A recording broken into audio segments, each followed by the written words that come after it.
मैं इतना बीमार रहता था, इतना तंग रहता था कि सब्जी के लिए, नमक की थैली तक के लिए भी पैसे मेरे पास नहीं रहते थे। 60 रुपए मेरी घरवाली एक पड़ोसन से मांग के लाई थी और उससे मैं केवल दर्द की गोली खाता था, ज्यादा दवा नहीं आ पाती थी, केवल दर्द। मैं कैंसर का पीड़ित एक मरीज था, किसान आदमी था, मेरे पास ज़्यादा पैसा भी नहीं था और डॉक्टर हमेशा ऑपरेशन के लिए बोल देते थे, लेकिन रिश्तेदार वगैरह में जनाते थे कि कैंसर का ऑपरेशन होते ही ख़त्म हो जाते हैं। डॉक्टर चारपाई में पड़ा रहता था, इतना कमज़ोर हो चुका था कि नहाने की इच्छा नहीं करती थी, केवल भीगे हुए कपड़े से पॉलिश करता था।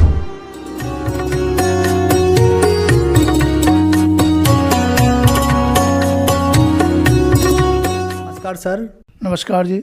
सर क्या नाम है आपका? राजवीर दास। सर कहाँ से हैं आप? सर गांव कचोरा, तहसील करावली, जिला आगरा। सर संत रामपाल जी महाराज से कब जुड़े आप? तारीख 16 महीना 5 2012। सर संत रामपाल जी महाराज से नाम दीक्षा लेने से पहले क्या आप भक्ति साधना भी करते थे? जी हाँ, मैं पैदल गोवर्धन की फेरी लगाता था, 84 ब्रज की परिक्रमा, कभी वाहन से नहीं, हमेशा पैदल जाता था।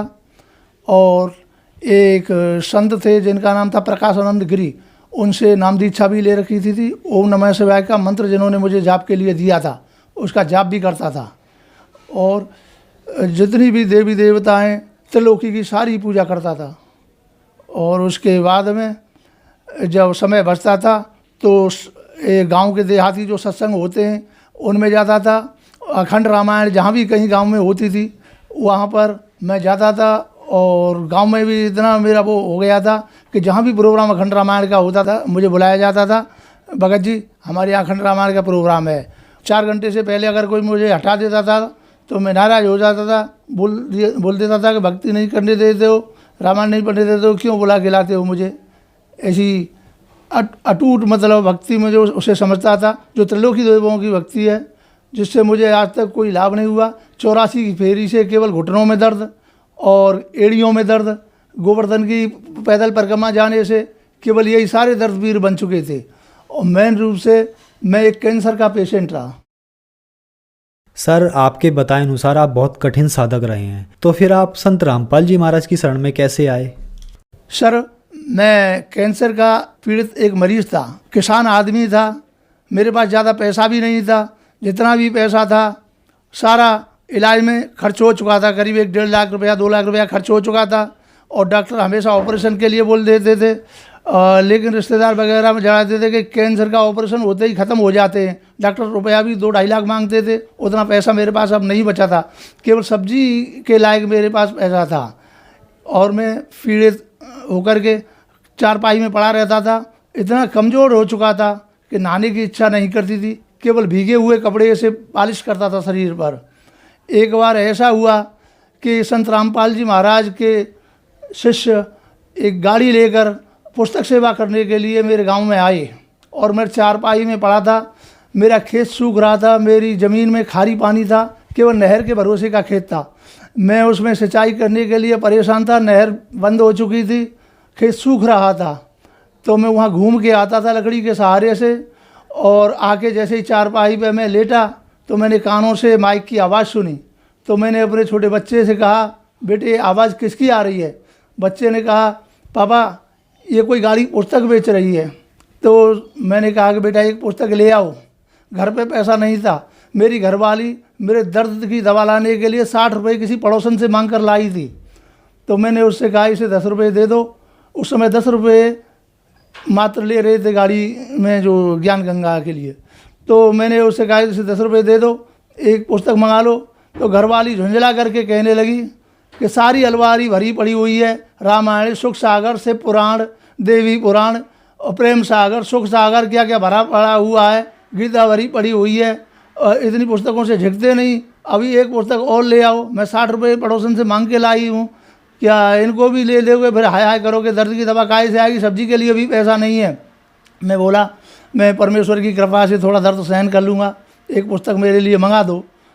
तो घरवाली ने झुंझला करके वो 60 रुपये फेंक दिए, ले जाओ इनको भी, फेंक दो इनको, जा करके ले आओ पुस्तक सारी पैसों की। तो बच्चा एक पुस्तक लेके आया और लाने के बाद मैंने उस पुस्तक को पढ़ा। तो मैं तो त्रिदेवों का साधक था, ब्रह्मा विष्णु की उपासना करता था, ओम नमः शिवाय का जाप करता था। मुझे बड़ा अटपटा लगा, तो मैंने उस पुस्तक को एक जहाँ मेरी सारी पुस्तक रखी हुई थी उधर साइड में रख दिया और बोल दिया बेटी इसे उधर रख दो। बच्ची ने उसको ले जाके जहाँ मैं दीपक जलाता था और आरती वगैरह करता था, पूजा वगैरह करता था, उधर पुस्तक को रख दिया ले जा करके। दूसरे दिन खेत की तरफ गया तो निराशा मिली, नहर में पानी नहीं था, सिंचाई का कोई साधन नहीं था। जब मैं घर पर आया पालिश की तो मैंने कहा बेटी थोड़ा मेरी वो श्रीमद् भगवद गीता की पुस्तक दे दो, उसमें मैं थोड़ा अध्ययन कर लूँ। तो बच्ची ने उठा करके ज्ञान गंगा नामक पुस्तक मेरे हाथ में दे दी। मैंने झुंझला कर बच्ची से कहा बेटी ये पुस्तक आपने मुझे क्यों दे दी, ये तो बकवास पुस्तक है, मुझे वो दो श्रीमद् भगवद गीता। बच्ची आलस्य कहने लगी पापा आज इसी को पढ़ लो, कल उसे पढ़ लेना। तो 2-3 पेज छोड़ने के बाद जब मैं उसे पढ़ने लगा तो उसमें जो मैंने शिव पुराण में अध्ययन किया वही चैप्टर मिले। उन पेजों पे मैंने देखा जिसमें लिखा हुआ था ज्ञान गंगा में कितने पेज पे वो जो मैंने देखे, कुछ गीता के अध्याय और प्रश्न लिखे हुए मिले, उनको भी मैंने देखा।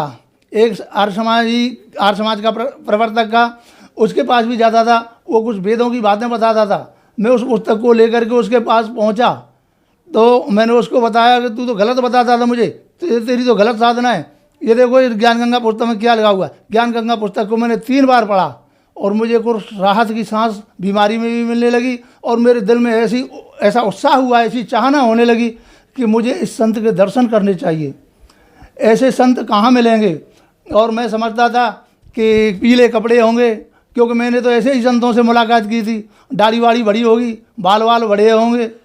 अब मेरी लालसा उनसे मिलने के लिए ज़्यादा लालायित होने लगी और मैं कुछ परेशान होने लगा। लेकिन बीमारी के कारण जाने में भी असमर्थ था और मैं नशा बहुत करता था। तंबाकू खाता था कुबेर नाम की, और बीड़ी पीता था 502 की, हुक्का भर के तंबाकू भी पीता था, शादी पार्टियों में दारू वगैरह भी इस्तेमाल कर दिया था। उसके बाद जब मैं आश्रम में पहुंचा तो यहाँ से घर से पूरे बंडल तंबाकू वगैरह ले गया था। आश्रम में जब गाड़ी ने मुझे छोड़ा कि आप अंदर चले जाओ जी, तो एक भगत जी वहाँ पे मिले जो रामपाल जी महाराज के शिष्य थे। उन्होंने मेरी तलाशी ली और देख करके कहा कि आप तो नशा बहुत करते हैं। मैं बोला जी हाँ, कि यहाँ तो मुक्ति मार्ग है, नशा मार्ग नहीं है भगत जी। आप ऐसा करो ये बीड़ी वगैरह इस डब्बे में डाल दो, बीड़ी तंबाकू। मैं बोला साहब इसके बिना मैं जी नहीं सकता, ये तो मेरी आखिरी सांस के साथ जाएंगी और इसके बिना तो मेरे बहुत गैस बनेगी, मेरे बहुत पेट में दर्द होगा, मैं व्याकुल हो जाऊंगा।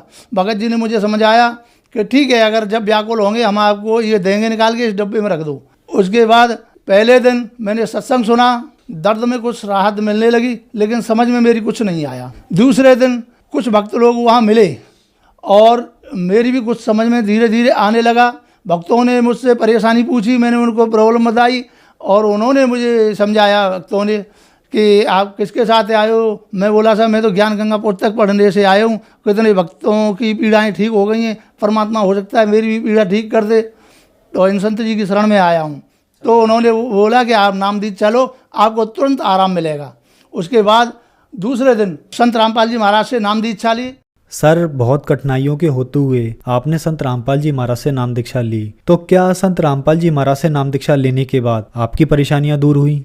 जी हाँ सर, जितनी भी मेरी पीड़ा थी, सांस फूलती थी और कैंसर का रोग था, डॉक्टर ने मुझे यही बताया था आप अगर ऑपरेशन नहीं कराओगे तो आपकी लास्ट स्टेज है, घर पर जाइए और बच्चों से बोलो आपकी सेवा करें और आपका फिर कोई इलाज नहीं है, ये कैंसर आपका फूट जाएगा, ये काफ़ी बड़ा हो चुका है और आप स्वर्ग सिधार जाओगे। लेकिन इतना पैसा मेरे पास नहीं था और मैं झक मार के घर आ गया और बड़ी मुश्किल से झक मार के संत रामपाल जी की शरण में जब मैं पहुंचा और नाम दीक्षा लेने के बाद मेरे दर्द में राहत मिली और दर्द में राहत मिलने का धीरे धीरे उस गांठ का पता ही नहीं कि वो गांठ कैसे घुलती चली गई, कैसे ठीक होती चली गई, परमात्मा ने किस प्रकार से उसका ऑपरेशन कर दिया। पड़ोसी भी कहने लगे कि देखो कैंसर सबको खाता है, ये बंदा कैंसर को भी खा गया, न जाने कहाँ से मंत्र सीख के आया है कैंसर का, देखो इसके पास कैंसर का मंत्र है, इसको कैंसर हुई तो मीठी कैंसर हुई, दुनिया को कैंसर खाती है, कैंसर को खा गया। ऐसा इंसान आज तक हमने नहीं देखा। ऐसे कह के लोग हंसने लगते हैं आज भी। संत रामपाल जी की कृपा से और मेरा कैंसर भी ठीक हो गया, सांस फूलना भी बंद हो गया, जितने भी परेशानी थी सारी दूर हो गई। एक बच्ची मेरी बहुत बीमार रहती थी, उसकी ससुराल वालों ने जहाँ तहाँ डॉक्टर अशोका और ए गुप्ता, उस पर डॉक्टर पटनी, उनसे काफ़ी इलाज कराया था। लास्ट में उन्होंने कहा कि पैसा खर्च हम करेंगे जी, आप इसको ले जाइए जहाँ भी आप कहेंगे, जिन डॉक्टर से आप इलाज कराना चाहेंगे उनसे हम इनका इलाज कराएंगे और पैसा हमारा, आप सलाह दीजिए, हम हार चुके हैं, हम थक चुके हैं। तो मैंने उनसे कहा कि देखिए जी, मेरे यहाँ संत रामपाल जी महाराज से बढ़कर कोई भी डॉक्टर नहीं है, कोई भी परमेश्वर नहीं है, कोई भी वैद्य नहीं है। जिन्होंने मेरा कैंसर ठीक किया है, मेरा श्वास फूलना कम किया है, उनसे अलावा दूसरा बढ़कर के वैद्य हकीम नीम कोई भी नहीं है, वही मेरे परमेश्वर हैं। आपकी इच्छा हो, आपको अगर ऐतराज न हो तो बेटी को और दामाद को मेरे साथ भेजो और वहाँ से नाम दीक्षा लो और ये ठीक हो जाएंगे। तो उन्होंने कहा कि आप अपनी बेटी को ले जाइए और लड़का हमारा बाद में ले लेगा। तो मैं अपनी बच्ची को वहाँ लाया और बच्ची को वहाँ लाने के बाद में उसको नामदान दिलाया और नामदान देने के बाद ही उसे राहत मिलती चली गई। राहत मिलने के बाद वो तुरंत ठीक हुई। आज वो लड़की भी बिल्कुल स्वस्थ है और मैं भी बिल्कुल स्वस्थ हूँ। मुझे कोई परेशानी है संत रामपाल जी की कृपा से। संत रामपाल जी के महाराज की शरण में आने से मेरे सारे लाभ हो गए। और मेरे बच्चे ने प्रथम बार भर्ती देखी थी, पहली भर्ती में ही मेरा बच्चा COD में सेलेक्ट हो गया, जो कि कई बार भर्तियाँ देखते हैं बच्चे नहीं आ पाते हैं। संत रामपाल जी की कृपा से ये सारे काम हुए। और पता नहीं, मैं एक साधारण आदमी हूँ। एक बच्ची मेरी BCom कर रही है, दूसरी BA कर रही है, तीसरी इंटर कर रही है और एक बच्चा मेरा हाई स्कूल में पढ़ रहा है। इन सब का खर्चा कैसे चलता है मुझे नहीं पता। संत रामपाल जी महाराज कहाँ से इनकी फीस परवरिश करवा देते हैं, कहाँ से कैसी व्यवस्था बना देते हैं, स्कूल के ड्रेस के, फीस के, एडमिशन, पुस्तक वगैरह, ट्यूशन वगैरह, कोचिंग वगैरह, इनके बहुत सारे खर्चे न जाने संत रामपाल जी महाराज कहाँ से चलवा देते हैं, कहाँ से पैसा आता है और मुझे दिखाई भी नहीं देता और काम भी सारे होते रहते हैं। संत रामपाल जी महाराज की शरण में आने से पहले मैं इतना बीमार रहता था, इतना तंग रहता था कि सब्जी के लिए, नमक की थैली तक के लिए भी पैसे मेरे पास नहीं रहते थे। 60 रुपये मेरी घरवाली एक पड़ोसन से मांग के लाई थी और उससे मैं केवल दर्द की गोली खाता था। ज़्यादा दवा नहीं आ पाती थी, केवल दर्द की, जो हरे पत्ते डाइक्लोरन प्लस आती है उसे केवल दर्द के लिए 2-2 खा लेता था। उससे मेरे दर्द में राहत मिल जाती थी। उन्हें 1-2 महीने के लिए 60-60 रुपये को करता था। और आज संत रामपाल जी महाराज की शरण में आने से न कोई बीमारी है, न पैसे की तंगी है, न कोई किसी से झगड़ा होता है और शांति ही शांति प्राप्त हो रही है। धन्य है ऐसे गुरुदेव, धन्य है ऐसे परमेश्वर।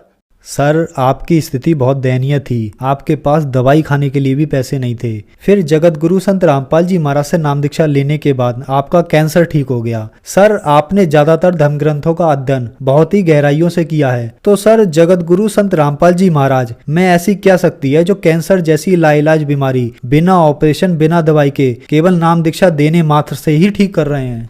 संत रामपाल जी महाराज पूर्ण परमेश्वर हैं, पूर्ण परमात्मा आए हुए हैं। धरती पर इनके अलावा दूसरा कोई परमात्मा नहीं है। यही साकार परमात्मा और साहिब कबीर जी के रूप में आए हुए हैं। सर, आप कैसे कह सकते हैं कि संत रामपाल जी महाराज जी पूर्ण संत हैं? सर, जो डॉक्टरों से दवा नहीं हुई, जो देवों की, त्रिदेवों की शक्ति में बार बार करता रहा, उनसे मेरे पीड़ा बढ़ती गई। तो और संत रामपाल जी की शरण में आने से केवल ऐसा उन्होंने मंत्र जाप दिया और उस मंत्र के लिए मैं ही नहीं, मेरे सारे पड़ोसी भी कहते हैं कि ये खेत में कुछ भी फेंकता है, अपने गुरुजी से कोई ऐसा मंत्र सीख के आया है कि झूठे को फेंकता है तो सांचे को पैदा होती है। ये कौन सा मंत्र सीख के आया है? तो मैं कैसे नहीं कहूँ वो परमात्मा नहीं है, वो परमात्मा है। संत रामपाल जी महाराज सभी सदग्रंथों से प्रमाणित भक्ति देते हैं, सारे प्रमाण शास्त्रों में मिलते हैं और मतलब इसमें कोई शंका नहीं रहती। सर, संत रामपाल जी महाराज से नाम दीक्षा लेने के बाद आपको बहुत सारे लाभ प्राप्त हुए। तो जो दर्शक आज आपको देख रहे हैं वो भी किसी न किसी तरीके से बहुत ज्यादा परेशान हैं, उनके लिए आप क्या कहना चाहेंगे? मैं भक्त समाज को यही कहूँगा कि भक्तों, मिलो, ये मौका न चूकने दो। धरती पर परमात्मा आए हुए हैं, जल्दी ही इनकी शरण में आओ और सारे त्रिवेदी काल के दूतों से बचो। जो भी तुम्हें ढोंगी बहकाए हुए हैं, जैसे मैं भी पीले कपड़े वालों के पीछे पीछे घूमता था, पैर छूते रहता था, उनको त्यागो, वो काल के दूत हैं और उनसे दूर हट के संत रामपाल जी महाराज की शरण में आओ और मुक्ति कराओ।